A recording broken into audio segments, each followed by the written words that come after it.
We are counting down the 7 most resilient crops that seem to do all the hard work for you.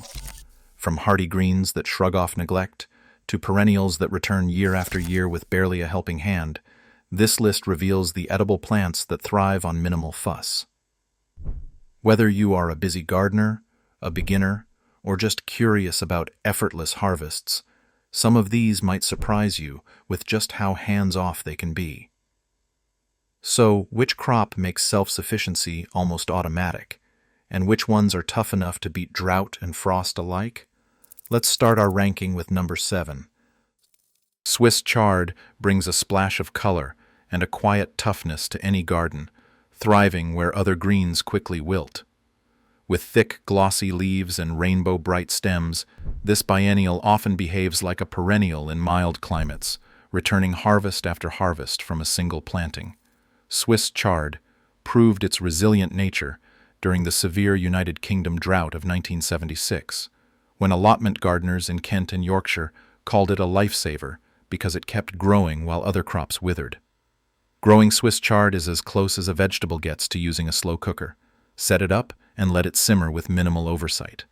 For best results, plant seeds or seedlings in spring, in loose soil with a pH between 6 and 7, and space plants about 12 inches apart, so each has room to spread. Chard tolerates poor soils and partial shade, though full sun will boost growth. Once established, it needs only light monthly attention, making it an easy choice for busy gardeners and beginners. What makes chard low maintenance are its natural traits.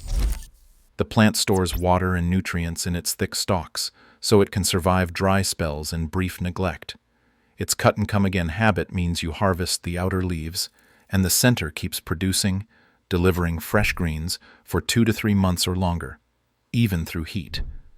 In many home gardens, chard will keep producing year after year when winters are mild, so a single planting pays dividends for seasons. Common mistakes are simple to avoid. Overwatering can lead to root rot, and removing the entire plant at once defeats the cut-and-come-again advantage. Instead, pick outer leaves regularly to encourage steady growth, and avoid crowding plants which can invite pests or disease. Expect modest but reliable yields, and know that chard truly excels in warm, sunny spots, and in beds that are allowed to dry slightly between waterings. For gardeners seeking a forgiving, productive green that does much of the work on its own, Swiss chard is a smart, colorful choice. With a little thoughtful planting and gentle, regular harvesting, this forgiving vegetable keeps the salad bowl full with very little fuss. Number 6. Kale and collards stand as winter's answer to effortless greens, thriving where other crops falter in the cold. These sturdy brassicas recover after each harvest, so you can simply trim the outer leaves and new ones will unfurl, keeping the plant productive for months. Their ability to rebound is more than surface level. When temperatures drop, kale and collards concentrate sugars in their leaves to guard against frost. That change protects the plant, and it also sweetens the flavor, turning a plain green into a sought-after winter delicacy. Planting is straightforward. Sow seeds or set out young plants in early spring or late summer, spacing them about 18 inches apart in fertile, well-drained soil with soil pH between 6 and 7.5. Full sun encourages the sturdiest growth, but partial shade is tolerated, especially in hot climates. Once established, these greens need little more than occasional watering during dry spells. Their deep taproots reach down for moisture, and their waxy leaves help fend off many pests and diseases, particularly after the first frosts. That combination of traits makes them remarkably resilient compared with more demanding vegetables. A common mistake is crowding the plants, which invites slugs and mildew. Give each one room to breathe and resist the urge to harvest the central crown. Stick to the outer leaves for a steady, extended supply. In USDA trials, these greens produced 80 to 90% as much as carefully managed plots, a clear sign of their self-sufficiency. People have relied on kale and collards for generations. During wartime allotments, families turned to these reliable greens when other crops failed, and kitchen gardens favored them because they kept feeding through cold weather with very little labor. Expect a harvest window of about 60 days, and know that the flavor often improves as the mercury drops. Kale and collards are not magical. They still need correct spacing and basic soil preparation, but once you do that, the plants largely take care of themselves. For busy gardeners and beginners who want dependable, nutritious greens with minimal fuss, these brassicas are hard to beat. The only thing we promote on this channel is our own book, written from the way our grandparents actually lived. Before gardening became complicated, they grew food a little at a time, every day. For them, 30 minutes was enough. So that's why we turned that forgotten knowledge into the 30-minute-a-day garden, a practical guide based on what real families did to stay fed, resilient, and independent. Simply click the first link in the description, or if you're watching on TV, scan the QR code in the right corner, because once this knowledge is gone, it's gone for good. Sorrel brings a burst of lemony green to the garden long before most other crops wake up for spring. This perennial herb is as close as you can get to a plant running quietly in the background. Once you sow it, sorrel handles its own updates, reseeding itself year after year with almost no input. The leaves deliver a sharp, tangy flavor that brightens salads and soups, and they are ready to pick weeks before lettuce or spinach. For busy gardeners, sorrel's self-sowing habit is a real time-saving gift. Plant seeds or young starts in early spring or in fall, spacing them about 12 inches apart in average soil. Sorrel tolerates partial shade and even thrives in spots where other greens might sulk, making it well-suited for tucked-away corners or the edges of raised beds. The real magic is in its natural cycle, and that is why sorrel feels so hands-off. As the plants mature, they drop seeds that quietly settle into the soil, sprouting new plants without any help from you. This self-seeding behavior proved its worth after storms and disruptions, when community gardens saw sorrel bounce back on its own, reseeding vacant beds and becoming a reliable staple for the neighborhood. Maintenance is minimal. Trim back flower stalks if you want more leafy growth, and thin seedlings if the patch gets too dense. Overcrowding is the most common mistake, because unchecked reseeding can crowd out other vegetables, so a little thinning each spring keeps the patch healthy. Yields are steady, with fresh leaves ready from early spring through late fall, especially in cooler or moist climates. You might be surprised how little work this plant really needs, but do expect to do simple setup tasks, like choosing a reasonable spot and giving the bed a light tidy now and then. Sorrel's resilience, its tendency to come back early, and its hands-off propagation make it a smart choice for anyone who wants a garden that practically plants itself. With sorrel, you are not just growing a crop, you are letting the plant take care of next year's garden for you. Number 4. Garlic turns the simple act of fall planting into a quiet ritual that pays off with a basket of bulbs by midsummer. This crop is the definition of low maintenance. Plant one healthy clove in loose, well-drained soil about 6 weeks before the ground freezes. Cover it with a thick mulch of straw or leaves, and then let nature take over. Through winter, the clove settles in beneath its blanket, sending out roots while the world above sleeps. There is a certain comfort in knowing that while the garden lies dormant, garlic is quietly building strength underground, almost like a plant that sets its own alarm clock for spring. Spacing is straightforward. Place cloves about 4 to 6 inches apart and 2 inches deep, pointed end up. Full sun is best, but garlic tolerates some partial shade. Once mulched, there is little left to do until green shoots appear in early spring. The mulch keeps weeds at bay and helps the soil retain moisture, so in most seasons, no extra watering is needed. On average, a garlic bed needs just half an hour of attention each month, mostly to pull weeds that sneak through or to snap off the curly scapes from hardneck varieties for bigger bulbs later. That small bit of pruning shifts the plant's energy from stem and flower into bulb development. Mistakes are easy to avoid. Do not plant in soggy soil because bulbs will rot. Resist the urge to harvest too soon. Wait until the lower leaves have browned by 2/3 before lifting bulbs. Each planted clove will become one full bulb, usually packed with 6 to 12 new cloves, ready to eat or to save for replanting. Over time, a modest patch can supply a household year after year, as homesteaders have done for generations. In some gardens, garlic patches thrive for decades, with nothing more than annual mulching and occasional replanting. For anyone seeking a crop that rewards a single act of planting with months of effortless growth, garlic offers a lesson in patience and payoff. Another one that hardly needs attention follows next. Number 3. Rhubarb stands as one of the long-lasting gifts a gardener can plant, quietly rewarding patience with years, sometimes decades, of tart, ruby red stalks. Unlike annual vegetables that demand replanting each spring, rhubarb takes a different approach. At its core lies a perennial crown, a thick cluster of roots that acts much like a plant building its own underground home. This crown stores energy through the seasons, sending up vigorous stalks every spring with almost no prompting. Once established, a single rhubarb plant can produce for 10 years or more, making it a staple in traditional cottage gardens where reliability mattered more than novelty. Getting rhubarb started is a one-time investment.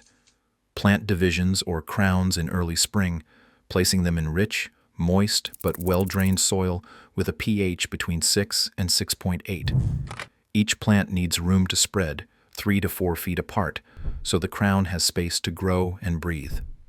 Mulching around the base helps retain moisture and suppress weeds, but the real secret is patience. In the first year, resist the urge to harvest. Let the plant devote all its energy to building a deep, healthy root system. By the second year, you can begin pulling a few stalks. 4 to 6 stalks per plant is typical, leaving plenty behind to fuel future growth. Rhubarb's resilience is what sets it apart. The crown's deep roots reach down for water, so established plants need little supplemental watering even in dry spells. In cool climates, rhubarb thrives in partial shade, and it often shrugs off late frosts that would finish more delicate crops.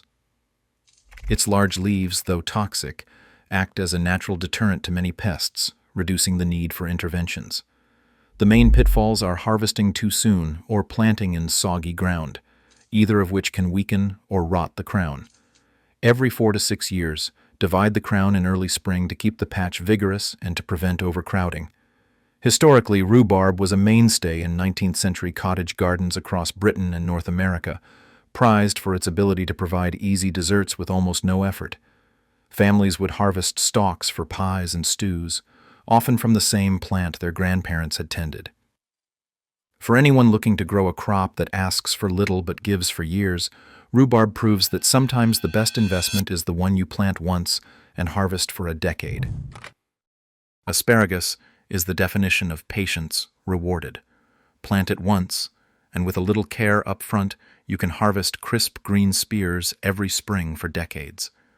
This deep-rooted perennial often produces for 20 years or more, turning a single planting into a permanent fixture in the garden. The secret to asparagus self-sufficiency is underground. Its roots can reach down over 10 feet, tapping into water and nutrients far below where most vegetables ever reach. That natural reach means that once an asparagus bed is established, it will keep producing with little to no supplemental watering, even during dry spells. For busy gardeners and beginners, that reliability is a huge advantage. Think of planting asparagus like building a foundation for a house. Start in early spring by digging a trench 6 to 8 inches deep in loose, well-drained soil. Aim for a pH between 6.5 and 7.5. Each crown, the plant's underground heart, needs 12 to 18 inches of space so the roots have room to spread. Place the crowns in the trench, cover them with a couple of inches of soil, and then gradually fill in the rest as the shoots emerge. That initial work pays off in longevity, but there is one golden rule: patience. For the first 2 years, resist the urge to harvest. Let the plants devote all their energy to building a robust root system. By the 3rd spring, you can begin cutting spears, and from then on the reward is steady, about ½ pound per plant each season in a healthy bed. Maintenance is pleasantly minimal. Established beds typically need only 2 to 3 hours of care per month, mostly for spring cleanup and the occasional weeding. Asparagus is naturally resistant to many pests and diseases, and its ferny summer growth helps replenish the roots for next year. These ferns act like a built-in maintenance crew, returning energy to the crown so the next season is strong. Common mistakes are easy to avoid. Harvesting too soon weakens the crowns and shortens the life of the bed, so wait the full first 2 years before cutting. Shallow planting can stunt growth, so start with that 6 to 8 inch trench and allow the roots to go deep. Also avoid crowding the crowns. Give each one 12 to 18 inches so it can establish a wide, healthy root network.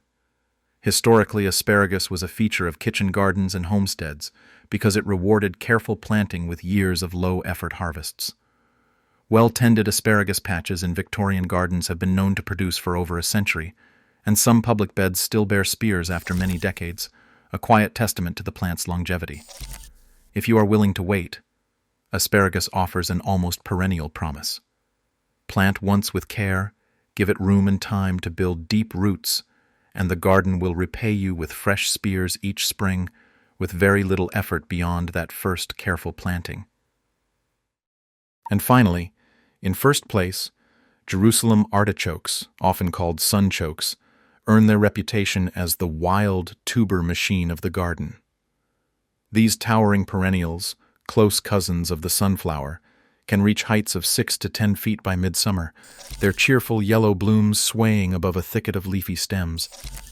But it is what happens beneath the soil that sets Jerusalem artichokes apart. Each plant produces a sprawling network of tubers, multiplying year after year with almost no encouragement. A single planting can yield 2 to 5 pounds of crisp, nutty tubers per plant by late fall, all while the gardener does little more than watch the patch grow. Jerusalem artichokes thrive on neglect. Once established in loose, well-drained soil with a pH between 6 and 7.5, they shrug off drought, poor soil, and most pests. Plant tubers 4 to 6 inches deep, spacing them 2 to 3 feet apart in full sun, and water them during the first few weeks. After that, their deep roots do the rest, tapping into hidden reserves of moisture and nutrients. No fertilizer is needed beyond the occasional layer of mulch or compost.